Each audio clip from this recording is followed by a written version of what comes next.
Welcome to our present state versus history on Speaker. Here we are focused on the current events of our culture through the principles of our history, trying to make sense of the culture and the mindset of today. I am your host, Ray Mayfield. Well, folks, here we are again on the pod. It is June 8th, 2023. Time just keeps clicking away.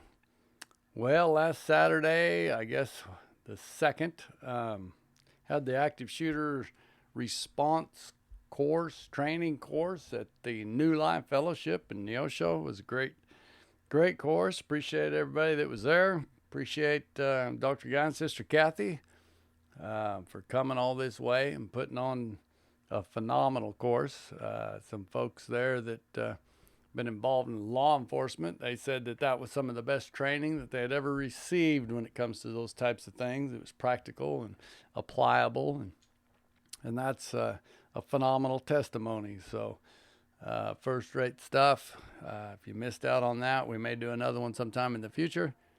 But in the meantime, so I got, before I get into that, I want to encourage you to look us up again at the website, thetruegospelchurch.org ministries. We got several links there to different information going all the way back into our constitutional studies with the University of Christian Studies and Seminaries. Their links are there. The National Center for Constitutional Studies, their links are there. There's some links there for Mr. New, the news story that's dealing with the United Nations and the involvement with our military and the things that's been going on there. And, folks, I try really hard not to be one of these conspiracy theorists, but there's a lot of backdoor operations going on in our government today to try to erode and deteriorate the longevity and the enforcement ability that our Constitution has over the things that goes on in our society. And they keep trying to work these things around and word these things around. If we're not careful, if we're not paying attention to what's being said and the way it's being manipulated around, we're losing ground by allowing some of these things to take place. We've dealt with the Constitution on this podcast for quite a little bit, trying to relate things to the biblical contents of what they are, and getting the relevancy back to the Word of God and the application of some of these things in our lives. We've got people in our country that think that the Constitution is just some piece of paper and it's outdated and it doesn't have any force. And that's a true statement if we don't stand up and force people to be compliant to the things that are placed in that Constitution. And the only way we can do that is to educate ourselves and know and understand what's going on with these things. Now, I got wondering what I was going to do here on this next one, podcast and different things, and I got up this morning and I'm reading. Actually, I think it was yesterday that I saw the first newspaper article on this Governor Newsom. Am I pronouncing his name right? Newsom. Galvin Newsom from California. He's proposing a 28th Amendment to increase gun control to our Constitution. As in his article, he says, these common sense gun laws we have bipartisan support and all these fancy terminologies that makes it all sound good. It's like on the surface, like, oh, well, yeah, everybody's getting along. So he's proposing a convention of the states to bring this 28th Amendment to a proposal to be ratified, which is something that I've been advocating here for a long time. This convention, see, the whole idea here, when you get these Democrats, they want to push things like this, and they get to promoting their political agenda and machine out there. They'll put this propaganda to work, and people start hearing it, and they'll twist things around and get a good idea. But if you can't get the Republicans to get together and start pushing these ideas of this convention, I've been advocating for a long time here that the Republican Party needs to advocate for a convention and get things put back in order. We don't need a new amendment to our Constitution. we need to eliminate some of the new amendments that have been put to our Constitution. The 17th Amendment, as you've all heard me say before, is one of them. It needs to be appealed. It needs to be done away with, and we need to put the things back in order as they were created in the original intent of our original documentation of our Constitution, to get the things of our House and our Senate back in order. Because the Senate is supposed to be the House of the states, and the House of Representatives is the House of the people. And we've got to get that balance of power put back in place and correct what has been perverted by the 17th Amendment. So if we want to call a convention of the states together, we want to call this convention, then let's do that. But let's do it for a constitutional restoration, not a constitutional deterioration.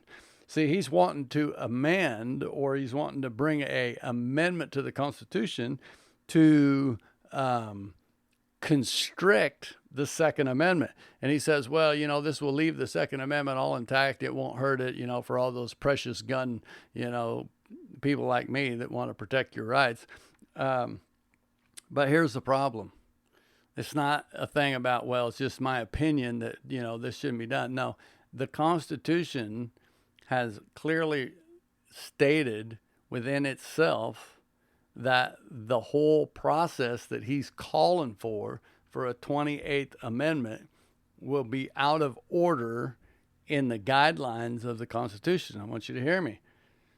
Because it will be unconstitutional to call for an amendment to the Constitution that is dealing with subjugating the Second Amendment. Because the Second Amendment reads, of course, they read the Second Amendment, but he stopped. He said, well, let me read it the way they read it. They said that the rights of the people to keep and bear arms. See, and he says, and that would not be altered, and it would be intact, he says. Sounds good, doesn't it? Well, let me read the Second Amendment. The Second Amendment says, a well-regulated militia being necessary to the security of a free state, the right of the people to keep and bear arms shall not be infringed. See, they left that off. But the purpose of the right to bear arms was to protect the security of the free state, and that shall not be infringed. Now that's pretty clear and strong language that the drafters put that down. It shall, for one thing, shall means shall. If you've done any kind of study or any kind of training at all in documentations and policies and things, that anytime the word shall is used in a policy or in a contract or in a documentation, it means that is absolutely that. Whatever it is, that is no variance, if you will. Shall not means shall not. And the word infringed, well, let's just go to the old good old-fashioned Mr. Webster. Mr. Webster's dictionary from 1828, not the New World Dictionary, but the actual Noah Webster Dictionary. The word infringe is to break as a contract, to violate either positively or by contravention or negativity, excuse my pronunciation, by non-fulfillment of neglect, of performance. A prince or a private person infringes an agreement or covenant by neglecting to perform its conditions, as well as by doing what is stipulated not to be done. To break, to violate, to transgress, to neglect to fulfill or obey, as to infringe a law, to destroy or hinder as to infringe efficiency.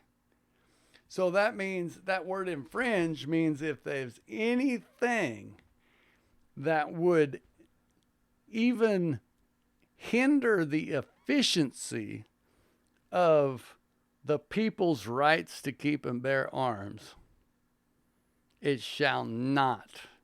See? So at its literal form, there is no written, implied, or speculated anything that can be done that will in any way hinder, prevent, or distract the citizens of this country to keep and bear arms. So a 28th Amendment, in order to restrict in any capacity the right to keep and bear arms, the whole episode is out of order with the Constitution.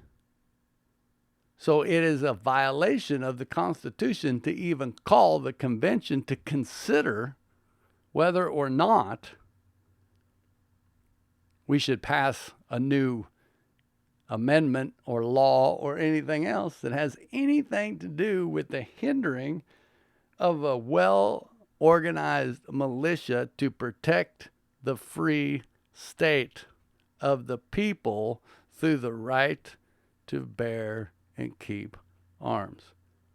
You see, this Second Amendment is not intended so you can go hunting. It's intended to protect you from your government, because our government is in a state that it is right now that our forefathers warned us that it would be in. It's in a state of absolute, out of control, reckless, self-destructive behavior. It has gone completely away. Now, don't misunderstand me. I'm not a Second Amendment guy. I'm a Constitution guy.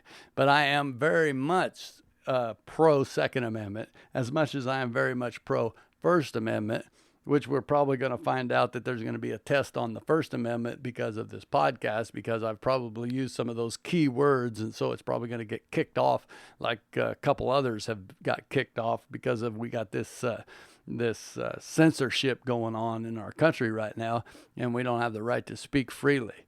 See? And I'm not there's nothing that I'm saying that should be controversial or should be in any way deemed to be in a negative light, because all we're talking about is the legal right operations of what the way things should be done according to the founders' documentation of our Constitution. They use the terminology and the language that they use very specifically for a purpose. They use that very small sentence, "Thou shalt not be infringed," specifically because it covers the multitude of avenues that they could come and attack this very simple right. And honestly, it's not really even so much a right as it is a duty and a responsibility of the citizens of this country. You see, each one of us as a United States citizen is duty bound to protect this Constitution. I know we hear a lot about the military taking the oath to defend the Constitution against enemies, foreign and domestic. But the reality of it is every single citizen of this country is duty bound to that same oath, whether you've repeated it and recited it or not. If you're a member of this country and you're truly a patriot of the United States, and you're not one of these people that have come in to just kill, steal, and destroy and fleece the economics out of it, and you're truly an American, whether you're born in this country or whether you've been grafted in is irrelevant. If you are an American in this country, it is your duty to uphold and protect the Constitution of the United States as it is written.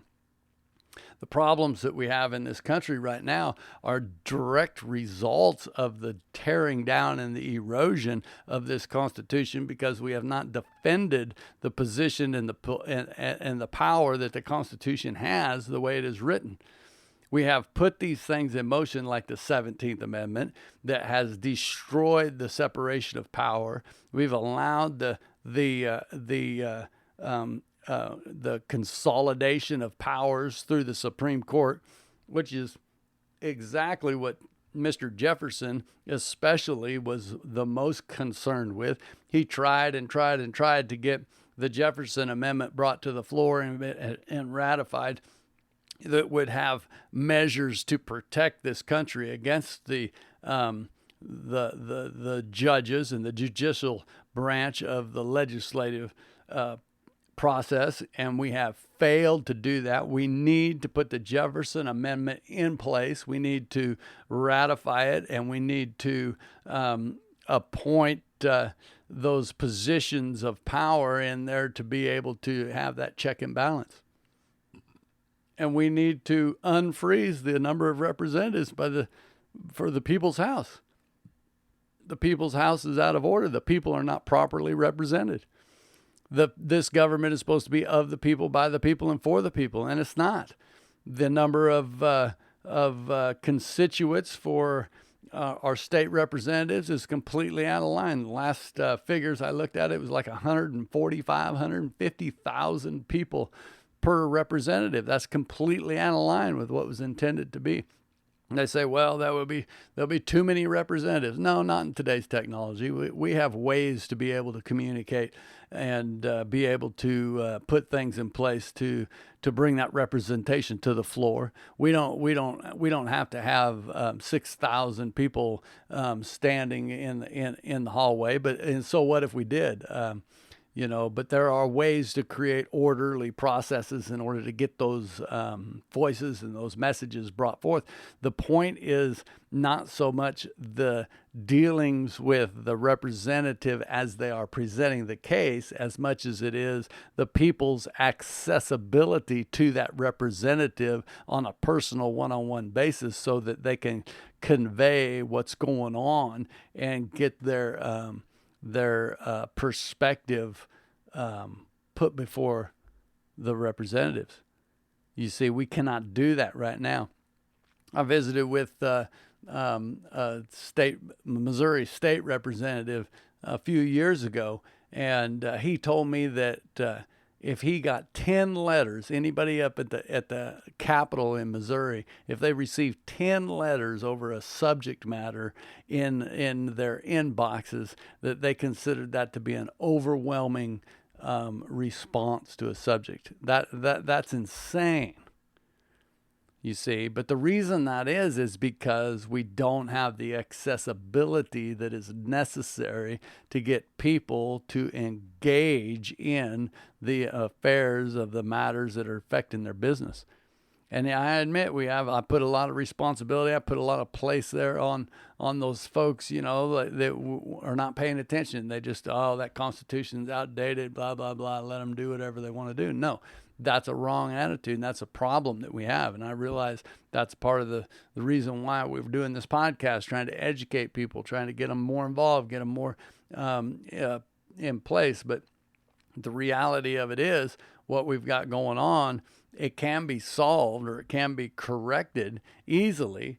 And the Convention of the States is a way to do that. But this governor of California, what they're trying to do now is they're trying to violate the absolute order of the Constitution of the United States by even calling such an amendment. Because, as I pointed out, a 28th Amendment dealing with any kind of hindrance to the right to bear and keep arms is out of order completely. So it's an unconstitutional task. It's political maneuvering. However, if they were to get the propaganda machine going, and they did pull that off, if they amend the Second Amendment, don't you think that there won't be some wiggle hole for them to get in there, just like they did with all these other things that I've been pointing out from the past that has completely overhauled the things in our country, such as personal property taxes, such as employment money income taxes, such as all these things that came around from that same generation that appealed or ratified the 17th Amendment, the same people that have put the freeze on our state representatives, the same mindset to come a little here and a little there, and that's what they've been doing for years, is eroding away. And this is one more attempt to erode away just a little bit more. But just saying, it is an absolute out of order stunt. And if the people of this country allow it to take place, they are in trouble, because we will no longer be able to protect a free state. And right now, the free states, the states of this union, are free and independent. And they need to get back to trying to protect that. And part of the protecting that is that 17th Amendment, because the senators are supposed to be protecting the rights of the states. And we've got to get this back in order. We got to get the individual right to self-govern back in place. Now, the things with this gun violence is that absolutely it's out of control, but it's not a problem with weapons.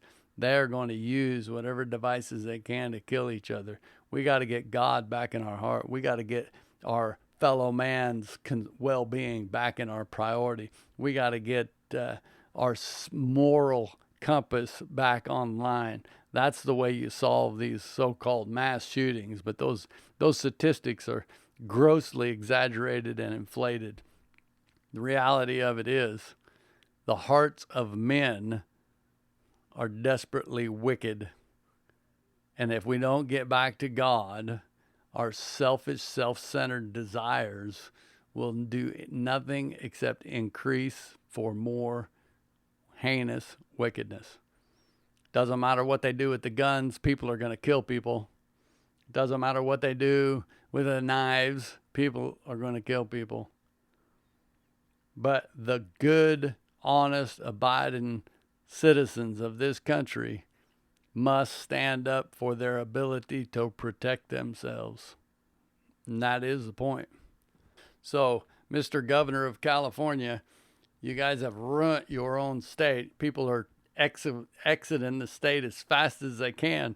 So I'm thinking you need to keep your ideologies to yourself. The rest of us out here, we're doing all right. And we don't need you worried about whether or not we can protect ourselves. So Mr. Gavin Newsom, your proposal is out of order with the Constitution of the United States.